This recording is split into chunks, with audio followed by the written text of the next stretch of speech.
Hello, and welcome back to another episode of Becoming Her. I am your host, Anointed to Prosper. So, for those of you that are new here, Becoming Her is a podcast that aims to empower women by helping them overcome obstacles, pursue their aspirations, and create a fulfilling life with meaning and purpose. So, a little bit about me. I am a woman of God, a praying wife, and a mother of five beautiful children. I'm also a certified master life coach, an author, and entrepreneur whose mission is to empower other women through spiritual guidance. My goal is to inspire and encourage others to pursue their dreams and put God first. My life has taken many twists and turns for those that know me, but I'm grateful for the experiences that have shaped me, and I'm so passionate about helping other women break through their strongholds to live their dreams and create a life of purpose. One thing I've learned over the years is that for us women to be fully liberated and live our purpose, we need to be intentional in our actions. We must take charge of our lives, empower ourselves, and make plans to get ahead. There are so many obstacles along the way, but I want to be there with you every step of the way, providing support and guidance that will help you reach your goals.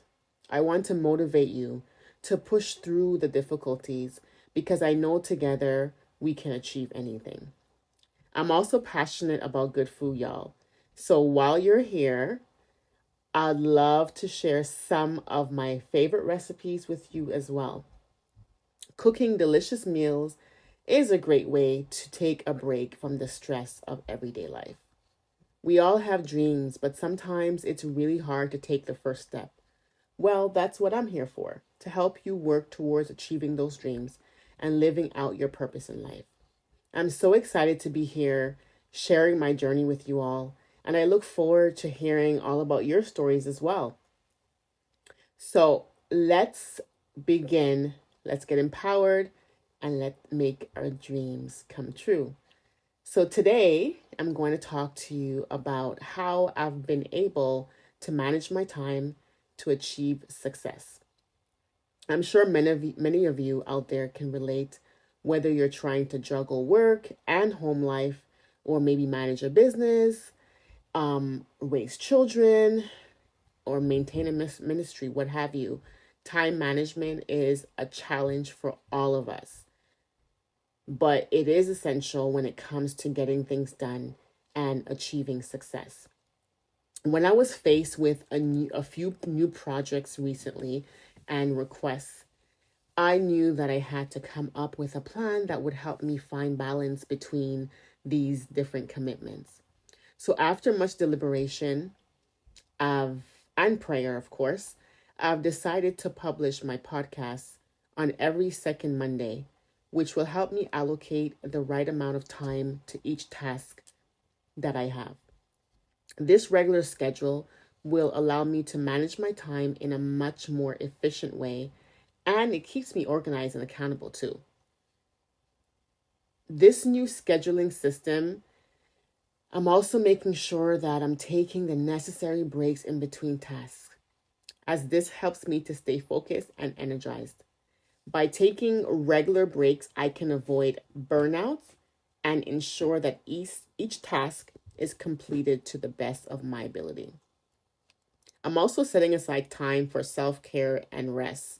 We all need some TLC, we all need some self care and rest in order to be our best selves. So I'm taking some time every day just for myself to meditate, exercise, go for a walk, even go for a massage. This helps me keep motivated and productive throughout my day. By keeping up with this schedule, I've been able to find balance between my various commitments and still have time to take care of myself. I'm sure the same technique can help many of you out there bring success in your lives as well. So don't be afraid to give it a try. So, here are 5 tips to effectively manage your time. First tip is prioritize your task. Identify and focus on the most important task first. That's the key. The most important task first. So I don't know what your task it looks like. It can look different for every person, you know. But it's important that you lay out, okay, if it's not important, you could, you have time. Like, important task means it cannot wait. Like, it needs to be done today or like yesterday. So that's what it means by prioritizing your task. The most important task first. Create a schedule. Plan your day in advance to ensure that you have enough time for each task. So I've got into a habit recently of planning my day the night before. So what I do is I know everything that I have to get done this week. So I will plan my day, meaning the night before, I'll write in my agenda, you know, what I'm going to do tomorrow. God spare life, right? So, okay, tomorrow I know I have few graphic design gigs this week. So I need to publish this one. I need to help this one with that one. So I'll say, okay, you know what? Tomorrow I'm going to work on that. Take 2 hours to work on that so that I can complete that task. Or I say, okay, you know what? I'll check my emails at this time. So it's just planning. So I know that my day is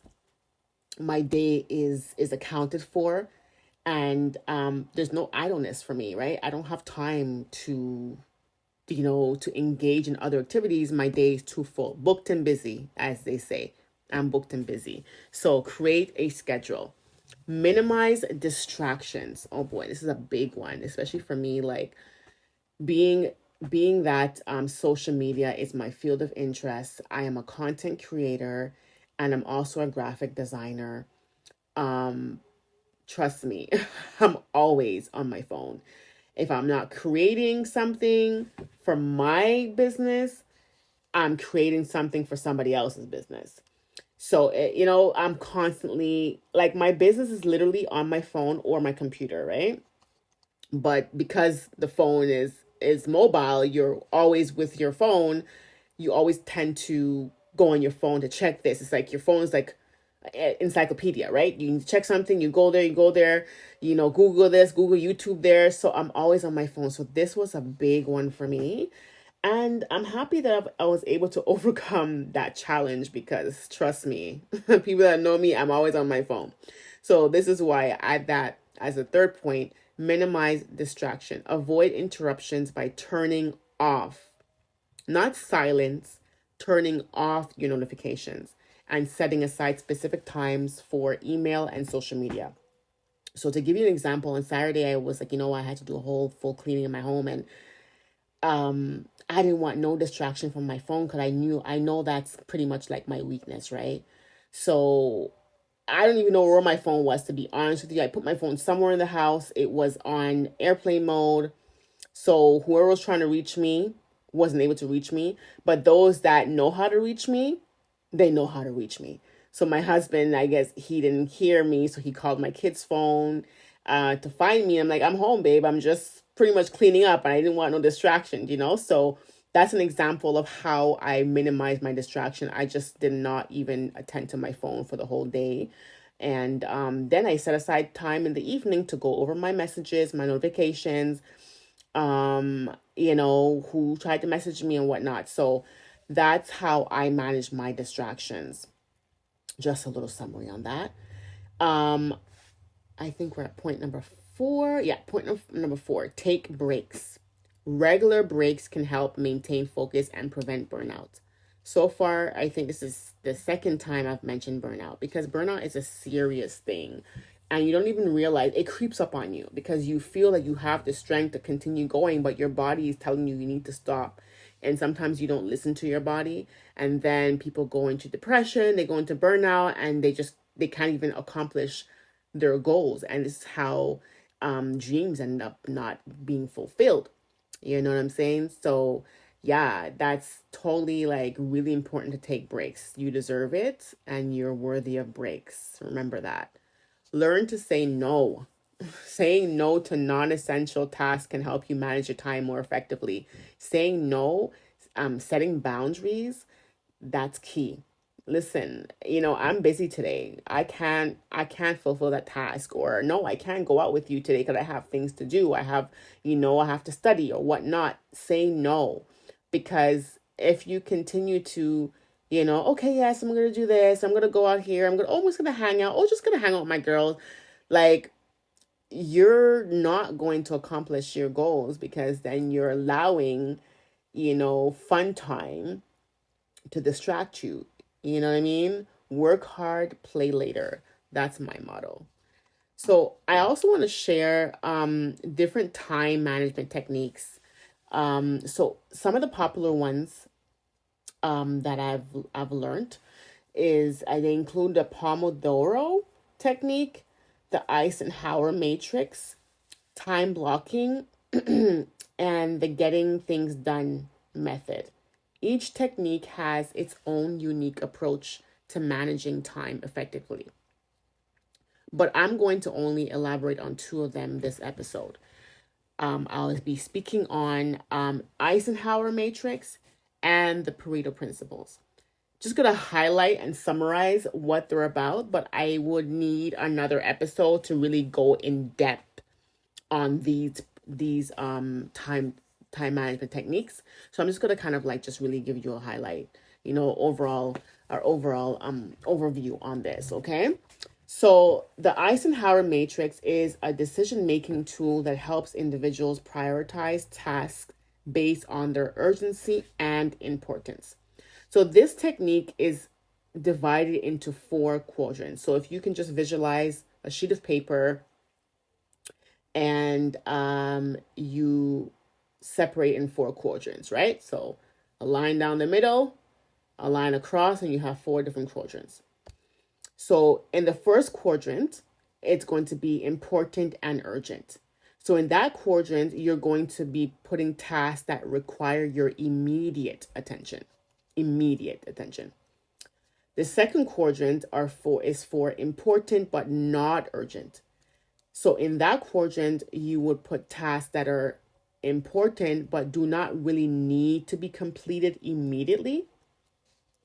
Then in the third quadrant, it's for not important but urgent. So these tasks are not important but require your immediate attention.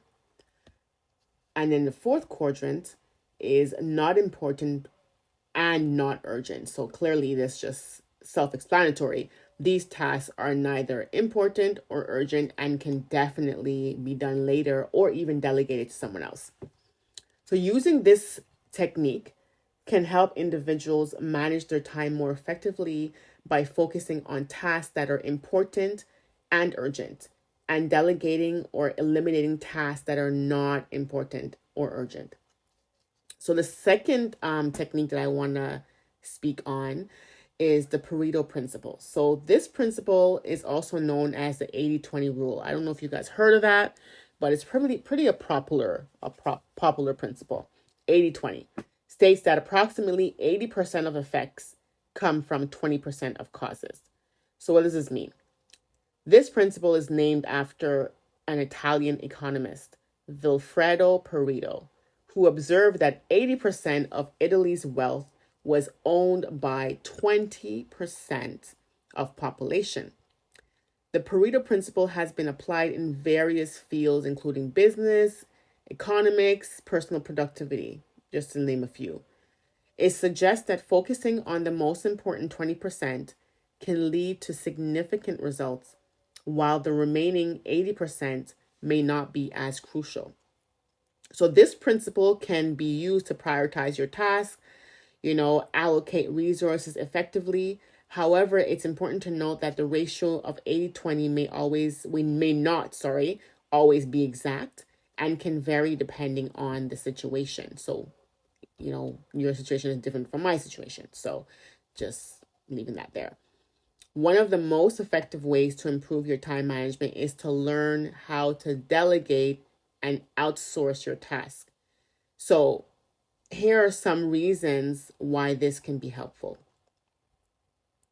Delegating tasks to others can help you focus on the most important tasks that only you can do.